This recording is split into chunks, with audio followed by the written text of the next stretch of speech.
Meldon. I don't have. There we go. Hello. Hi, everyone. So I'm Meldon. I'm going to be running Ori and the Blind Forest, and this is going to be a category called Sinless, Bashless, Stompless. And I'm joined here by Richard and Jeff, who will be helping me explain this very broken and glitched category of this beautiful Metroidvania 2D platformer.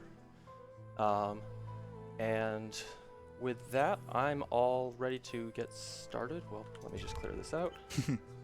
All right, now I'm all ready to get started. So, are we good to go?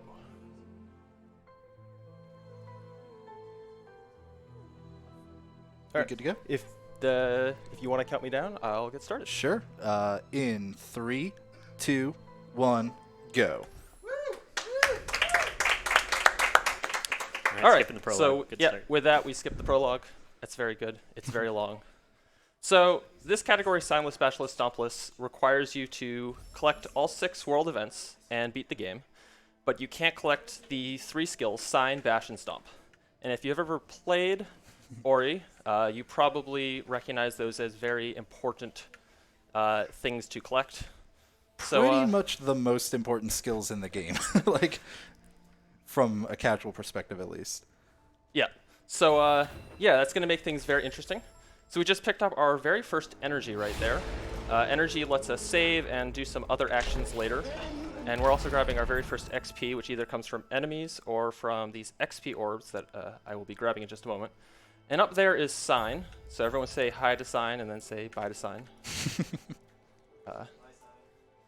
There's actually a pretty good chance we'll see Sign again in this, because Sign will still talk to you even if you don't have Sign. So if I forget to turn my UI off for a couple of cutscenes, Sign might talk to us at the start of them. So ordinarily you need to pick up Sign because Sign is your method of attacking, and you need to attack these dark brambles to get through them, but you can actually just damage boost. You have enough base health in the game to get through them, and then saving at that spirit well will actually refill all of your health as well as energy. And you're saving here so that you can bounce off this bounce pad, because you're a little bit invulnerable right there after you come back. And then I'm leveling up here, which refills my health and energy, and also gives me an ability point, which will be very relevant in just a moment. That health refill lets me damage boost through these brambles, and then that energy refill gives me enough energy to save so I can get this keystone. So there's a keystone over here. You can't see it because it's not here right now. But if I save in the right spot and reload, on the first frame I load back in, I get a keystone. And then I can do this cool trick called Save Anywhere. So I've stored this ability menu by stacking a dialog box. And when I level up an ability here, it will save the game. So if I go back over to where the other keystone is, I can save even though I don't have any energy, reload as well, and I get a second keystone. Nice. And then you could put them in the door. Ordinarily you kind of like almost need Sign to put them in the door, or Sign kind of puts them in for you, but you don't actually need Sign. You can just move right through. Yeah, so beyond this area, everything is spawned as normally. All of the keystones are there, all the enemies are there. That's actually kind of annoying because the enemies are a pain to dodge. Especially these slimes that shoot projectiles at me are very annoying. They are very accurate with their shots. So, Ooh, good dodge. please go away. This one's gonna shoot me. Yeah, that's all right. I have an extra health here, so now I just can't take any more damage or I'm in trouble. So I'm going out of my way to collect an extra keystone over here. And then after this next segment where I get wall jump, I'll be collecting a second keystone for our next door. Nice. Good dodge. That's, again, dodging those slimes is like one of the hardest things when you start running this game on any category, but especially in one where you can't attack them yet. Yeah, like normally you at least have a backup, which is kill the slime, but in this there is no backup. You just have to get around it. So yeah, we're collecting our very first skill since we skipped Sign, and it's going to be from this tree here, and it's wall jump, which is kind of self-explanatory. It lets me jump up walls. You also might have noticed we've talked about health and energy a lot as and experience as kind of the 3 main resources in this game, but you don't see any of it on screen. That's because Mel's actually going to be playing most of the game without the UI on. That will instantly skip all of the text boxes. Yeah, so I can toggle it on and off anytime. So now it's on and you can see that I am up to 4 health and 2 energy. But it's kind of just typical to run without it so that you just don't have to worry about toggling it off for any of those dialogue boxes. You end up having to do a lot of kind of mental math and just keeping track of how much health you have, how much experience you have, because a lot of those level ups are timed in specific spots, or you need to worry about ability cells with them. Yeah, so I'm going out of the way here to save, which might seem a little weird because I'm going to immediately head back the other direction. That's because I had 1 extra energy right then, and I'm going to be leveling up in a little bit, which will refill that energy. But I can use that save later because I've gotten an ability called Rekindle, and that lets me reuse a save location. So that's kind of a nice way to make use of the energy that I had then, so I have more energy later on. I can't believe you would do a smart safe strat right there and not go for baby Iceless like an idiot. But yeah, I've been doing it in practice, and the Frankie has been killing me every single time. So it wasn't meant to be. So the keystone. Ooh, that was scary. The keystones there will let Mel open another door coming up, and then once again, that's a save. Actually, they rekindled the save there, which is basically just activating it again. Nope, that's not going to happen. And then dying so that when you respawn, you get that little bit of invulnerability to run through the wall. Yeah, this is one of the most terrifying parts, is just getting out of this elbow. Yeah, so what I actually need to do here is I need to damage boost off this second slime from the other side so that I can run through the bramble, but after getting damage boost backwards into it. So setting up the right distance for this. There you go. Nice. Yeah, all right. Yeah, like many games, when you get hit in Ori, you actually kind of get kicked out the opposite direction of where you were going, or based on the position in which you hit the enemy. The save that Mel just dropped back there is also very important. This time, not for safety, but because Mel's going to do a trick here, where you actually are going. They're going to pick up a bunch of keystones and duplicate them, basically. This is going to be, I guess, the first glitch, if you don't count respawn invulnerability as a glitch. Well, we already used save anywhere. So. That's true, yeah, we did use save anywhere. I forgot about that. So the way this kind of works is basically just if your save is far enough away. Ah, that's unfortunate. That's just a really weird spot on the wall. That happens like all the time to people. That wall runs awful. Mm-hmm. Ori has these really intricate walls that are great and beautiful and super fun until you start speedrunning, and then they're the worst because basically the way that they look is actually the way their collision is for the most part, and that can mean some awkward spots. Wow! Whoa, what is happening? That shooter is not being very nice. That cycle is terrible like that. So the intentional damage boost there, and then you have to... Oh, the extra That's health. why I got that extra Yeah, health. that was smart. Press stress. Alright, now I have to wait on this shooter. Right. But back to the duplication, basically, if you put some keystones in the door here, in this case 3, you can't put 4 in, but anything less than that will work, and then die... Oh, I did not backflip. Didn't do the backflip, yeah. And then die, and if your save is far enough away, if it's out of this scene so that the scene kind of gets deloaded, it'll just put those keystones in your inventory, and you can still pick them up in the world again now that you respawn. You can see there are 3 keystones there, and the ones that Mel picked up are going to still be here. So it simply just duplicates them. You can do this as many times as needed. I think you're only doing it once here, if I'm not mistaken. Yeah, correct? so I only really need 1 extra keystone right now. And then I'll be doing a faster key duplication for some more keystones later on. Grab that little bit of health again. Yeah, since I'm actually leaving this time, and I'll hopefully... Oh, all right. I'm going to immediately use it. Those spikes are the worst. So this time you'll see Mel's going to come over and grab the 4th keystone, because since they're leaving, you might as well just get everything, and they're also all going to come in handy.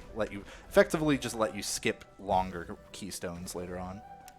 Yeah, we'll kind of grab as many keystones as we can that are quick to get for now on in the run, but we'll be skipping the rest. So there's a brief cutscene. I can skip part of it, but we'll have to watch the rest of it coming up. Some categories, actually I think almost every other category skips this, but SBS watches this because we require this spirit well later on. So these spirit wells are both used to save, which refills our health and energy. We can also teleport between them. So now that I have multiple spirit wells, I could use them to teleport back and forth. And that will be really useful for a very interesting glitch in a little bit. It's so weird seeing this cutscene. Yeah, so this cutscene is explaining what we're supposed to be doing. So there's these 3 events that we have to get at the end of these 3 dungeons, and we also have to get the keys into the dungeons, which are the other 3 pieces of that 6 events. And, oh, the Frankie cooperated. Nice. And I'm going to be skipping this cutscene here, which makes use of that same Save Anywhere glitch, where I can save using the ability menu. And that lets me start doing some blind movement here. And as the camera scrolls back, you'll see there's this wall that I just walked right through, because it wasn't there when the camera wasn't there. So that's very nice. And now we have our first use of Charge Flame, which I think Richard will be explaining. Yeah, so that save there actually allowed you to charge flame that wall because it has properties of sign, which is the thing that we can't have in this category. And so reloading there, holding the charge flame button, and then releasing it to have that charge flame occur. And I believe you were just damage boosting there to get low on Yeah, health. that's just so I can die faster here. And then I save anywhere because I need more energy, so it doesn't matter what your health is. So we've used the save anywhere glitch a couple times, but to kind of further explain it, basically if you bring up a text box in the ability menu here and dismiss it at the same time as trying to leave the menu, if that makes sense, you can actually keep the menu up while gaining control of Ori. And because the game just automatically saves whenever you use an ability, like whenever you level up an ability, normally just you can only do that at save locations, so it just saves so that you don't have to ever re-level up those abilities. But we use that in order to save in a lot of weird spots, like back there where it was used to skip a cutscene that you didn't even see. Oh, good save. That jump height was a little weird there, but everything's fine. One of the, like, Ori is sometimes at its toughest before you have many skills in some ways. The slime. And you can see just how far back you get sent. And other than a few autosaves in the game, for the most part, you will always be sent back to the last place you saved manually. Yeah, so the problem with that segment there is I have a cycle where the slime is going back and forth, and then these platforms are shifting up and down, which doesn't seem like a very big deal. But since I'm backtracking in a way that's not intended, the platforms actually need to be in the right position to be able to make that jump consistently. So I have to kind of get those two to line up, and they didn't. Yeah, Meldon needs that orb later in this area, and in order to get it to start following you, you have to pick it up once. So that's what was going on there.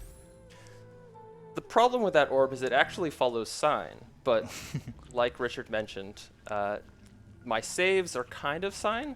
So if I save and reload, then I have a save that I can use to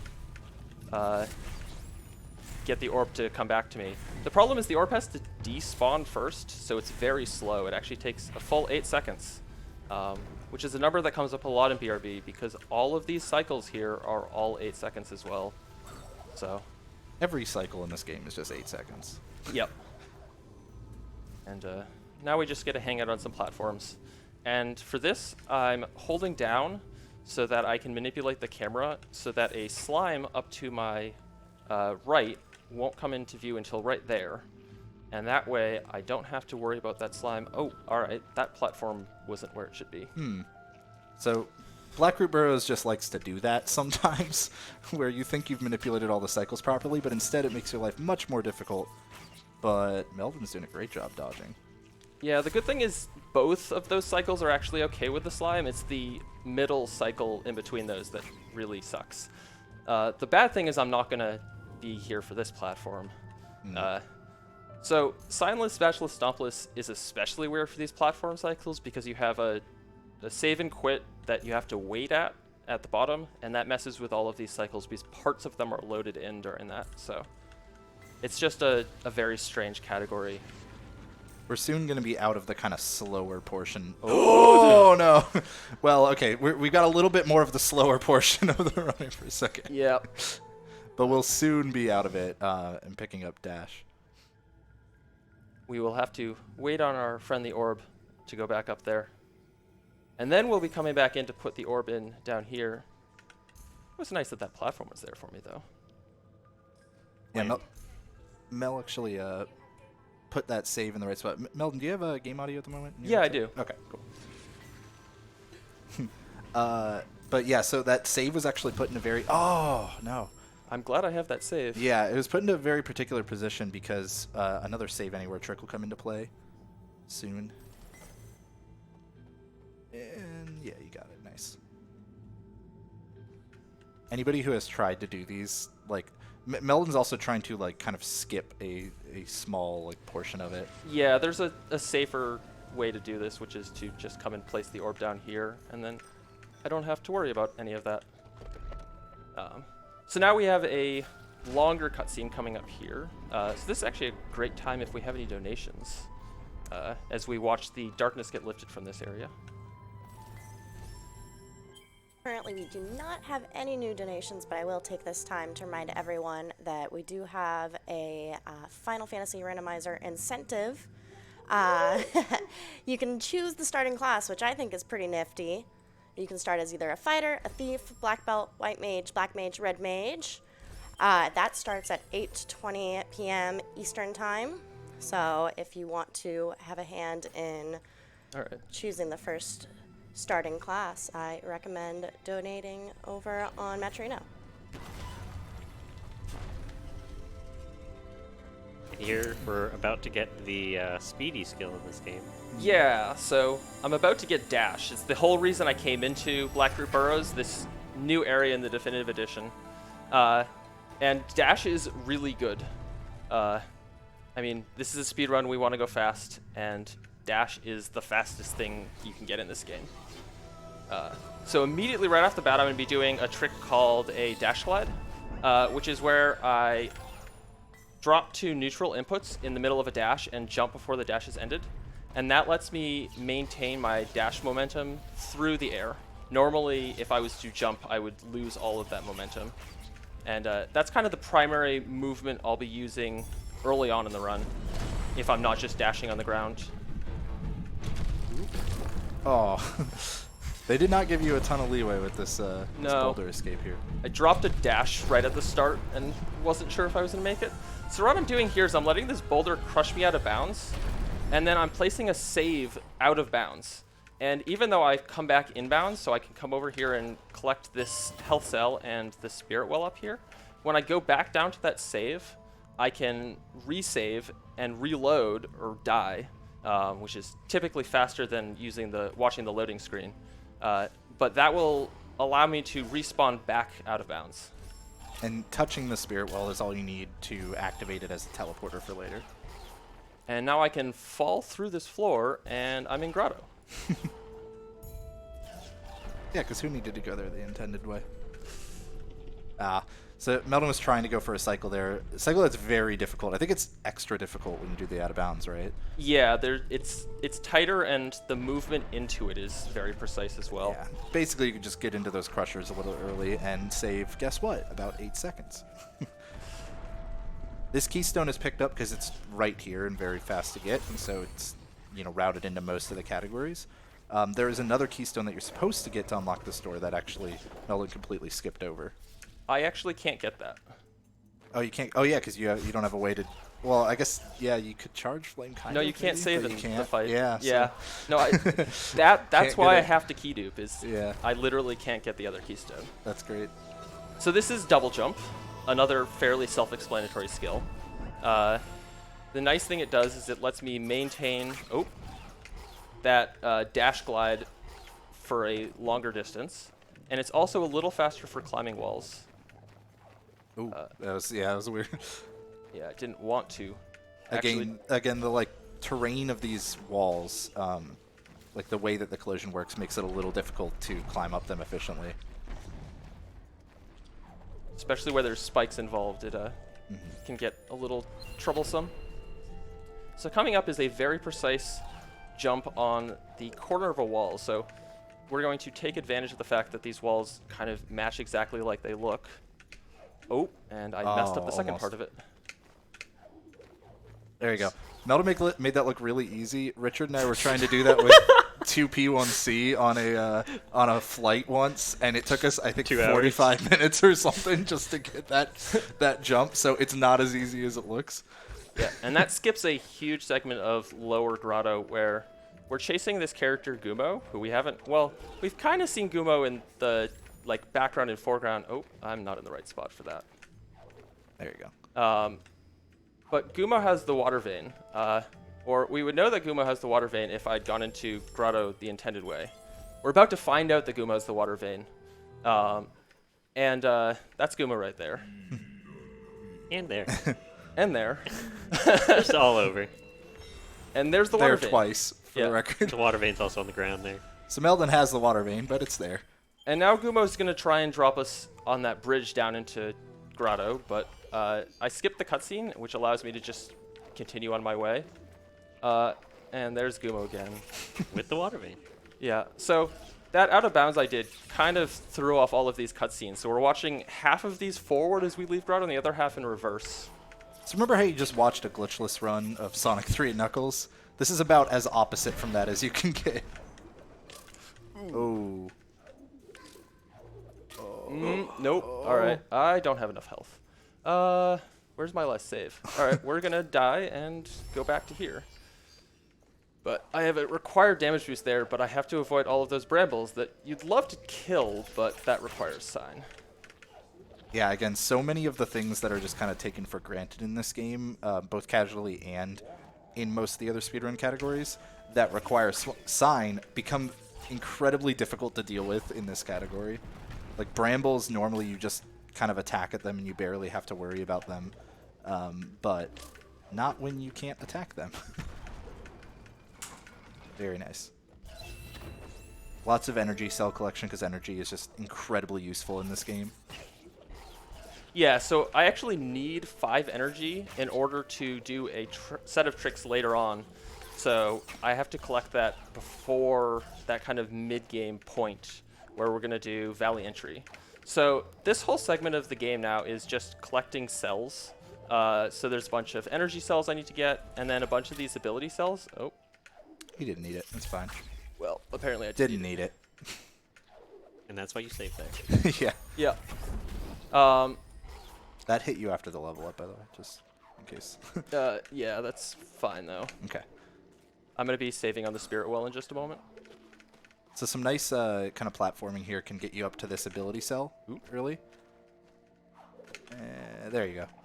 Again, another one of those like jumps that is a little bit more difficult than it seems. We just got a $10 donation from Lane Thompson, I believe. It might be an L, it might be an I. Ian, okay. Oh, yeah.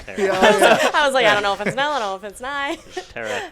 Tara. He or she says, good luck on the run, Mel. Cheering people all the way from Scotland, sending me hugs to you and Richard and Jeff on the couch. Thank you, Ian. All right, so I just stored the teleport menu using a form of the same trick. I saved and teleported at the same time, and now I'm going to stand in a very specific spot, and rather than getting teleported there, I got teleported to a different place. Nah, you should do it again. We didn't see it. Well, the good thing is there is an even better one later on in the run. But we call that a warp displacement, and basically the teleport is being rotated by the angle of the platform, because physics is weird. And now I have a trick called a Terraclip. The person who just donated it is named after them. Yep. And I set myself up a very specific distance away from the wall there, actually using what we call a Hobbs dash. Oh, really?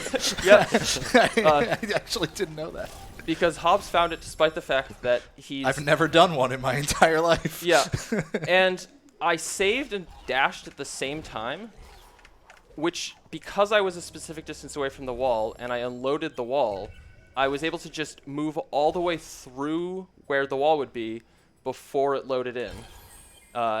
And now that I have kind of all of these skills and things, I can just do that on any wall I want.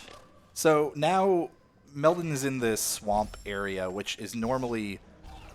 You're normally supposed to have gone through the entire Ginso tree before you can access there, and you're supposed to have cleaned the water, which is why the water was all blue, but you could tell it was still hurting Ori because it's not actually clean yet.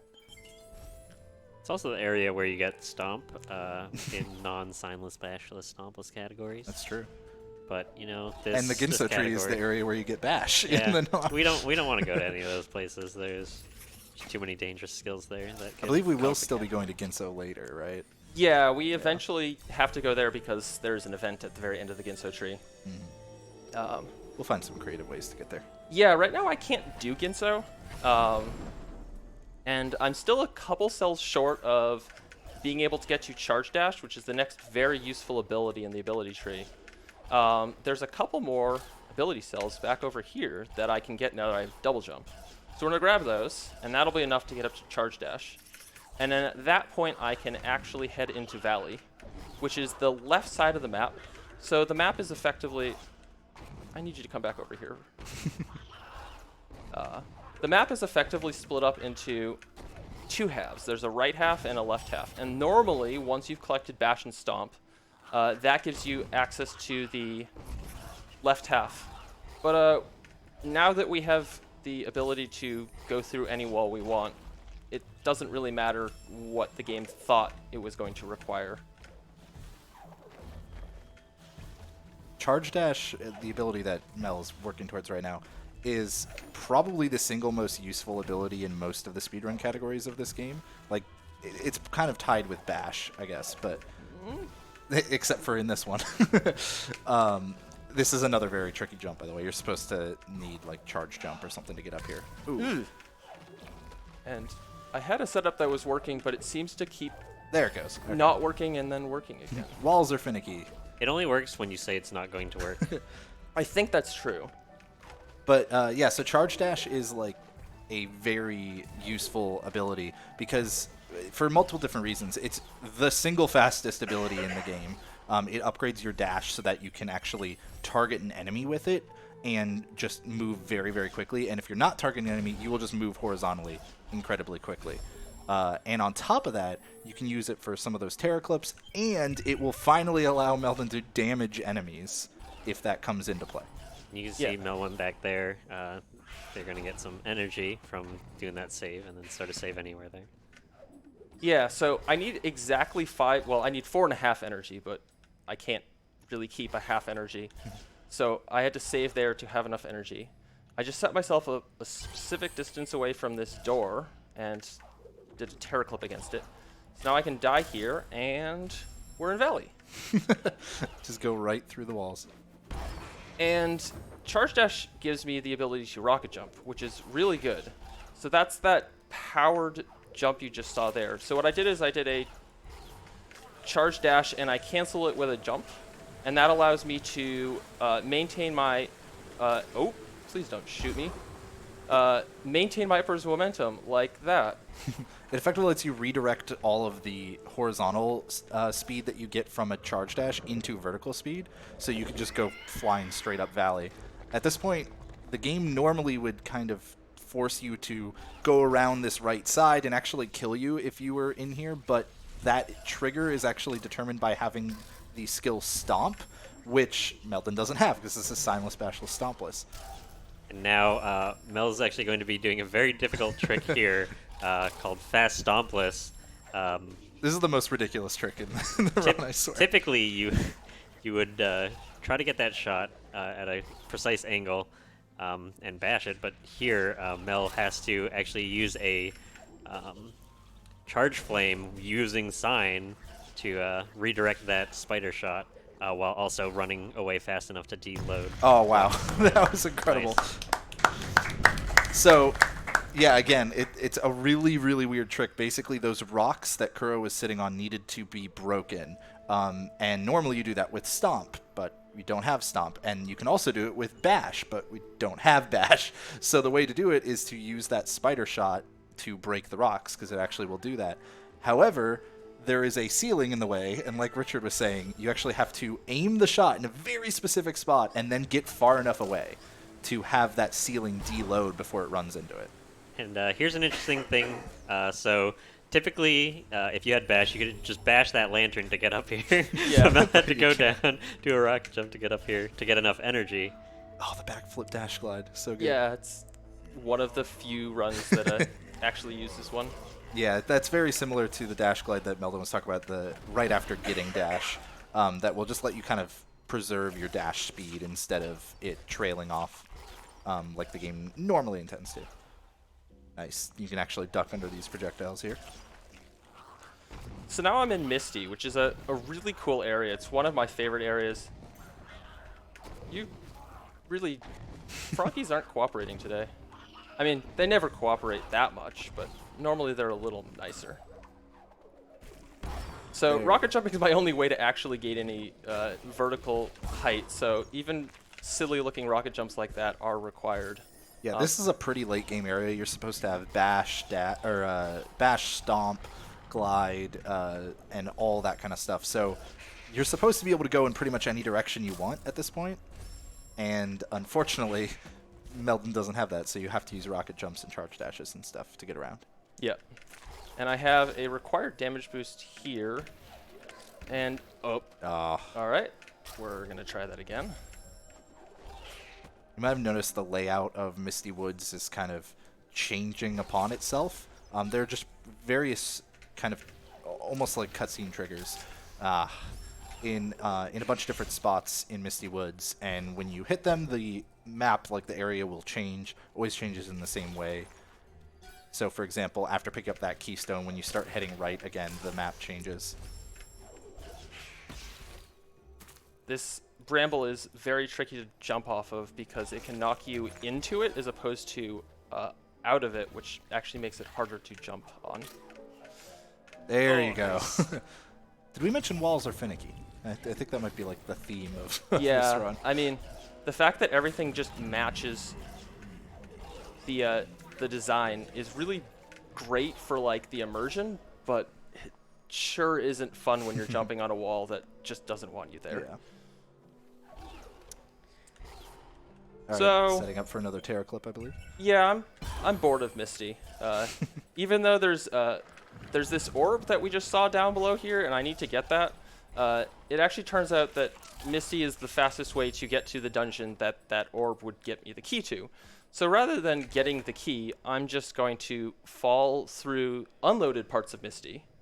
And when I finally end all of this, I'm going to be in a room in that dungeon that happens to be the very end of that dungeon.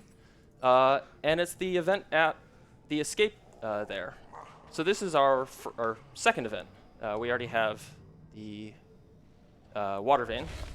And the really nice thing is, since I kept this essay up, the save anywhere menu, I can save partway through this cutscene after I've gotten the event, and I don't have to do the escape. So this is the whole of Forlorn Ruins. Making me forlorn is still forlorn even in SBS. That's ridiculous. Yep. We do still need to do a couple of other things in here. The first thing I'm going to do is I'm going to key dupe on that door. So first I need to get far enough away from it that I can actually key dupe, which is just a distance-based thing. And then I'm going to be using this gravity mechanic to do some very interesting things. So the whole mechanic here is that there's these charged walls, and if I use that orb with those charged walls, I can change the gravity that I have.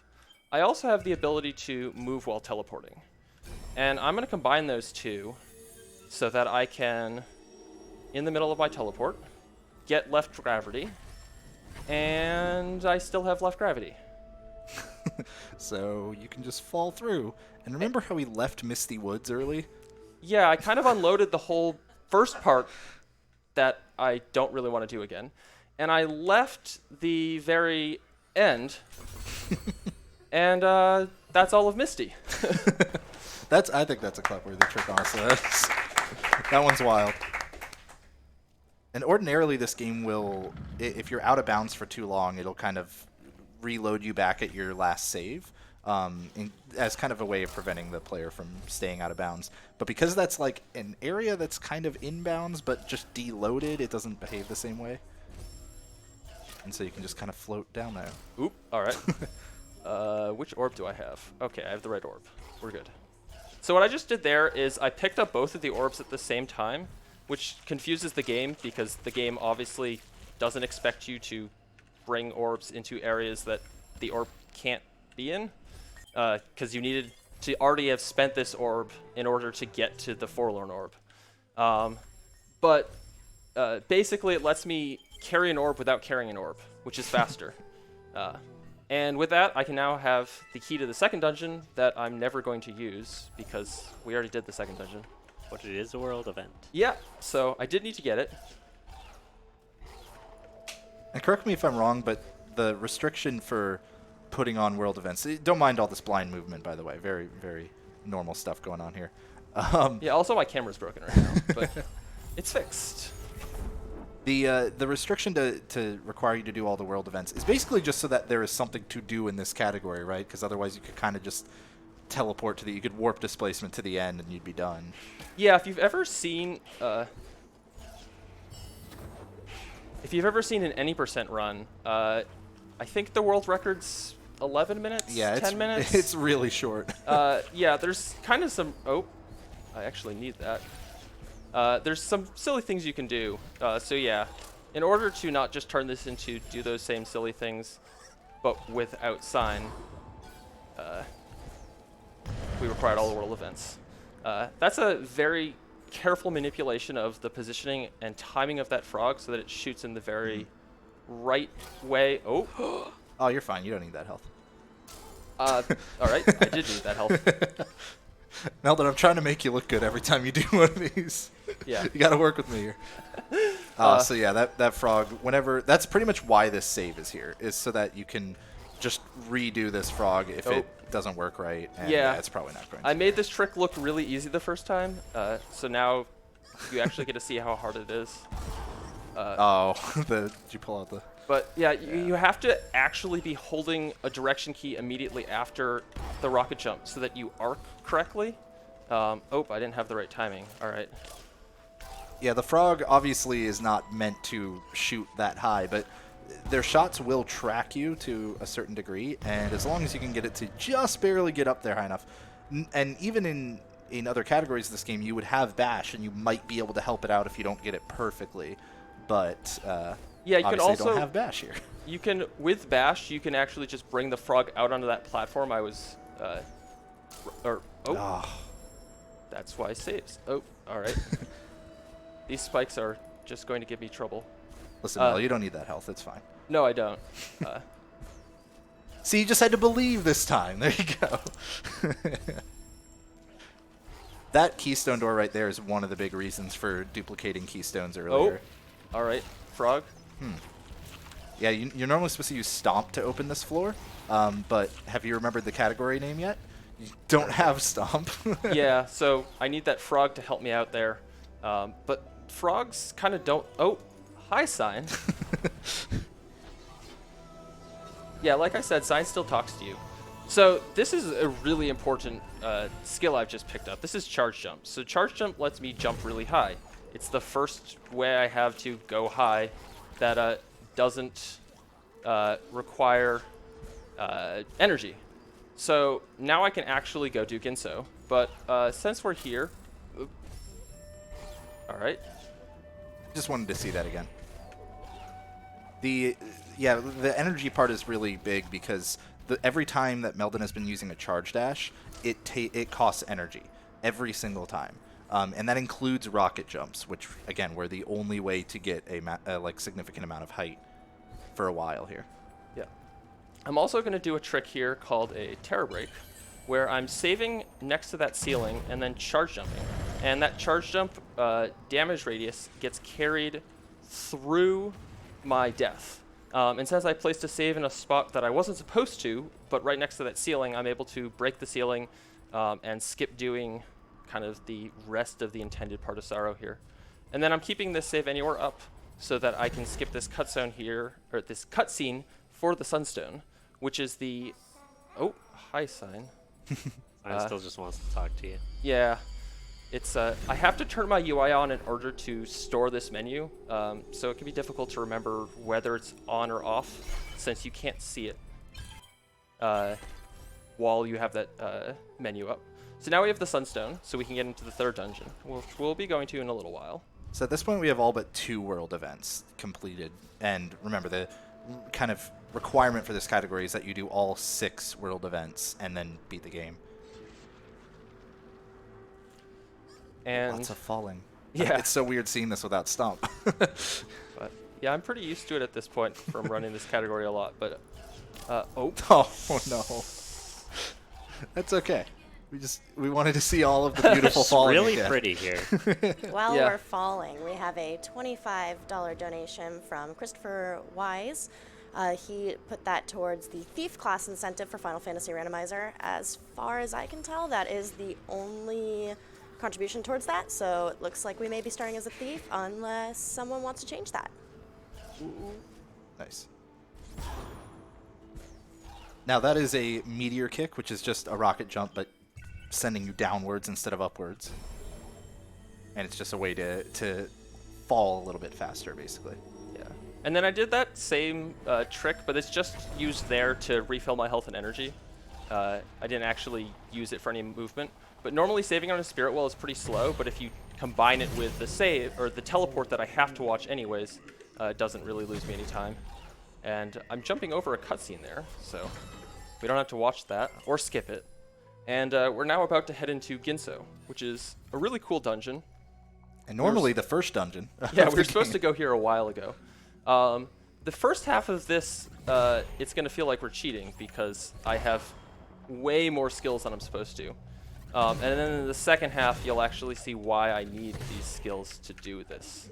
But for here, charge jump is just going to kind of trivialize a lot of these rooms. Yeah, this is ordinarily where you get bash. At this point, you're supposed to have wall jump, charge flame, and double jump, and that's about it. And sign, I guess, with you. So these early sections are definitely, like Meldon was saying, trivialized by having charge jump. But now Meldon's going to set up for a little bit of a weird clip. Yeah, so I saved and then pushed a block on top of my save, and when I reload, I'll be inside the block, and it pushes me into the floor, and I fall through the rest of the puzzle. And Yeah. then here's a mini-boss that normally Nice. is very annoying. Even if you have Charge Flame, it still takes a couple cycles, but Charge Jump and Charge Dash just do so much damage, and I don't think they expected you to have that. That's my favorite part of every Ori in the Blind Forest randomizer, is not coming here until I have a way to defeat that boss instantly like that. Yep. And I'm going to skip that keystone because I have enough and it's slow. And I'm going to skip that tree because it's got bash in it, and that would kind of invalidate my run. You should get it. It would make the Ginso escape a lot easier. Just get it but never use it. Assert dominance over dash. Charge jump can actually open up some of these walls that you're supposed to redirect spitters towards, which is really nice. Yeah, it can open up a lot of the walls. There's one wall it can't open, which is going to require me to do a very specific level up in a little bit. So I've been carefully routing my XP for this entire game, and I have a 9 XP window I have to hit on a specific enemy at about 1,000 XP total. And there's a lot of times in this game where you can just pick up random experience from enemies dying from other enemies, or by falling into spikes, or if you accidentally hit a flower. So to hit a 9 experience window this late into the run means a lot of very precise routing. Yeah, so let's see how close I got. Well, I'm very high. All right, so we're gonna get to kill some extra enemies here.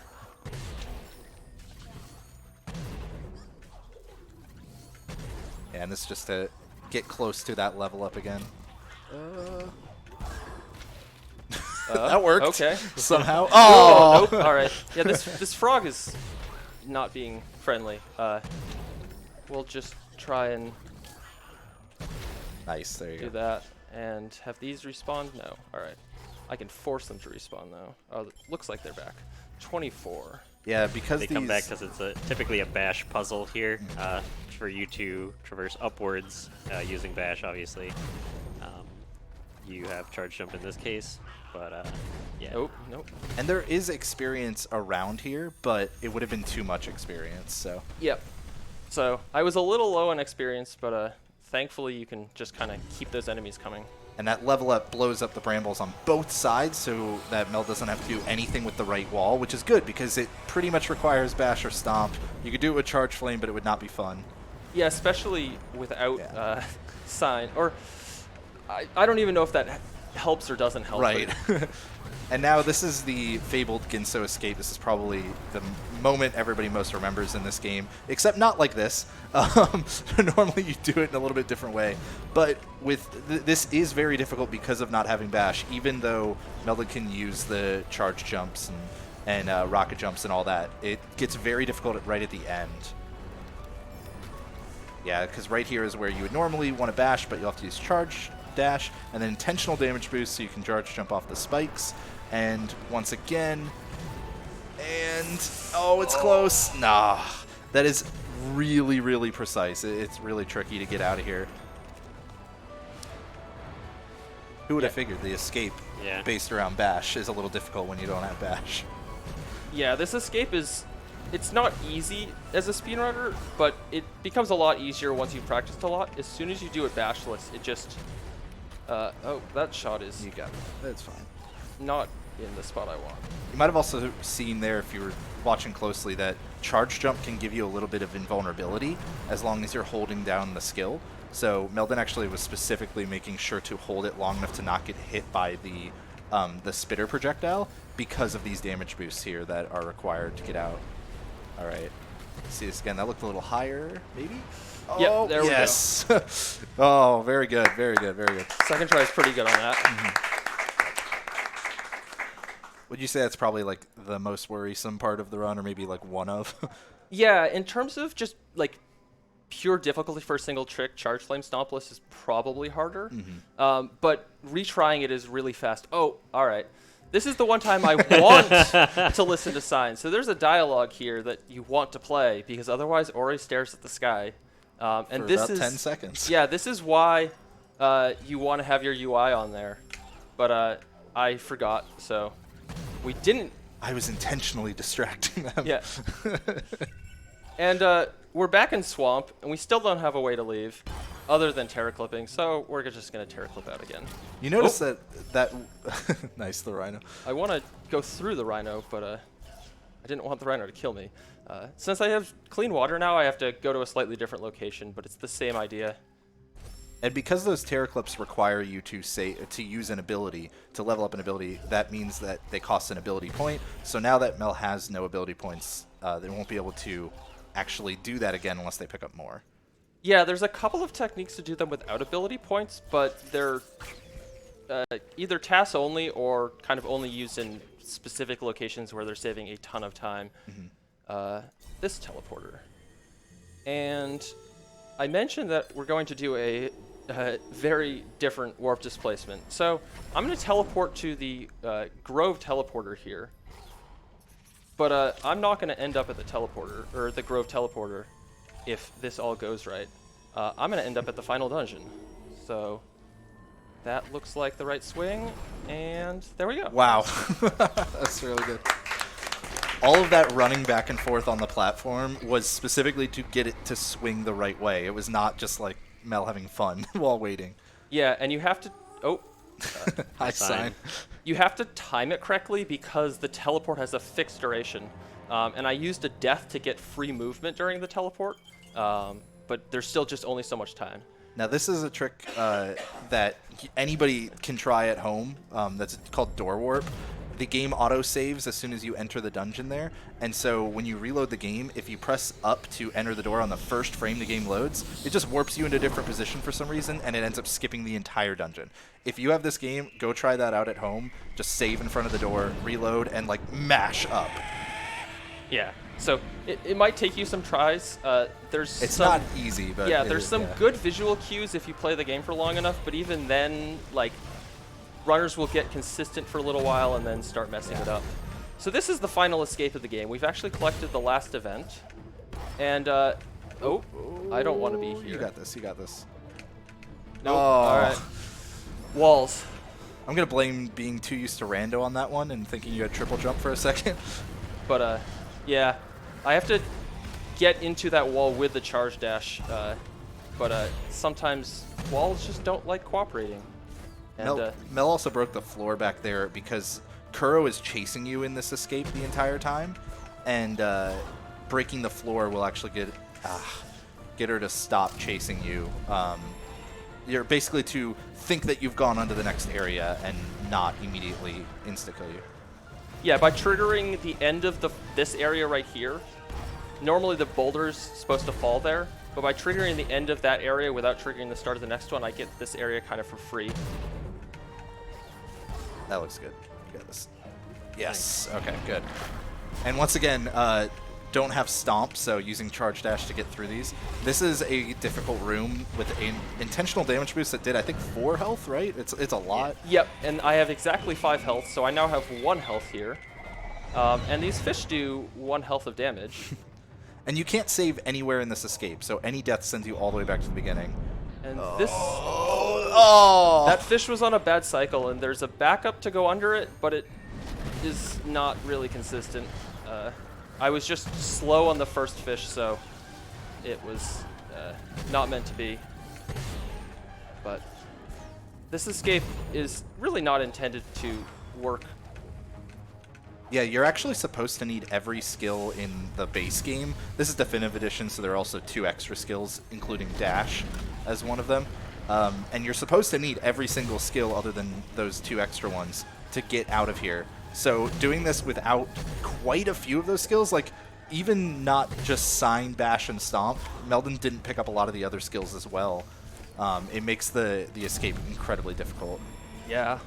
And once again, walls are really being the demise here. Like, yeah. they will mess you up all the way to the end. Yeah, and this wall is actually, I think, worse than even most of them. There's parts of it that look like you should be able to jump on it, and they just don't have collision.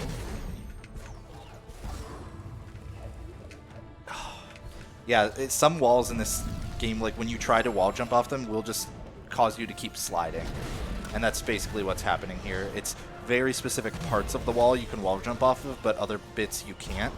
It will just kind of make you slide down. I was going to say... Yeah, I can't take damage Yeah. there. I kind of have a damage boost I have to do later. But just jumped into some spikes accidentally. You just wanted to hear more of the music. Yeah, this music is very good. It's perfect for setting this escape up. And there we go. Oh, that wall is so tricky. Yeah. There's an alternate setup I can go for this, which I might try since this one's not giving me, or is giving me some trouble. It's important to note too that this game, the kind of physics of the game are dependent on the frame rate as well. So just being on a setup you're not used to, like not being at your own home computer, doesn't necessarily make things like easier or more difficult depending on the way that the game is running, but it makes it different. And that is one of, when you have very precise spots like this, if it's just different than what you're used to, it can be really, really hard to deal with. You got this. All right, 2 fish stand in the way. There's a little bit past that, but They swim in not the way. as scary. All right. They swim in the way, is that what Yeah. you said? They're not standing right now. They will obviously target onto you once you get close. They're looking pretty good. Oh! Jumped out of the water to try to get you. He tried. Okay, so Meldon also jumped over a cutscene trigger there, so that Kuro doesn't, or not a cutscene, but a Kuro trigger, so that she doesn't keep chasing you. So now, even though the flames are like rising on the right side, Meldon has all the time to get this difficult jump. Yeah, only the very top of that wall where I actually got a wall jump is jumpable. But that is the end of the escape. And basically the end of the game. You can pretty much, well, actually, you can beat the rest of the game just by holding right. So it's not very difficult. So yeah, that was pretty much the end of all the difficult stuff. That final escape is so brutal when you're low on skills. Yeah, it's so Ori has a randomizer, which is a ton of fun. You should check it out if you like Ori. And people have now figured out kind of all of the different skill combinations to beat the game in the randomizer, and that still remains one of the more difficult setups that doesn't involve some very strange glitches. Especially with only 5 health, because ordinarily in like a randomizer or something, you would get so much extra health for safety and just naturally along the way. But in this, obviously, you're doing everything for speed, so just the minimum health you need to get through it. Yeah, and typically we have time on the last input, so there will be a tree that you're going to see Naru here pass by. Yeah, we kind of haven't met Naru. Don't worry about that. There's a story in this game. We skipped most They're of it. friends with Sign, so we didn't, you know. Yeah. But time will be right now. Time. And that's Ori and the Blind Forest without Sign, Bash, and Stomp. I just want to also like say it is so ridiculous that you can even beat this game without those, let alone doing it in like under an hour and stuff. So excellent job, Meldon. It's a really difficult category. And thanks to SpeedGaming for letting us showcase this, and Ori for the last 3 years. Yeah, I was gonna say on the SpeedGaming. unofficial home of the Ori tournaments, just SpeedGaming too. So Yeah. Thanks to the whole Ori community. It's an incredibly great community. If you want to run this game, I would highly recommend checking it out. It's a really great speed run. Probably don't start with this category. If you really want to, go for it. There's a lot of really great resources for the more popular categories. There are a handful of people that run this, and for that I'm incredibly thankful. This category's been a lot of fun to create and route, and to work with a lot of people and figuring out how to do this, because there's a lot of challenging restrictions. stay tuned to SpeedGaming, y'all. Yeah. Awesome. Thank you so much, Meldon, for that awesome run. Let's give it up for him, everyone on the couch, and Meldon himself. That was awesome. It was lots of fun.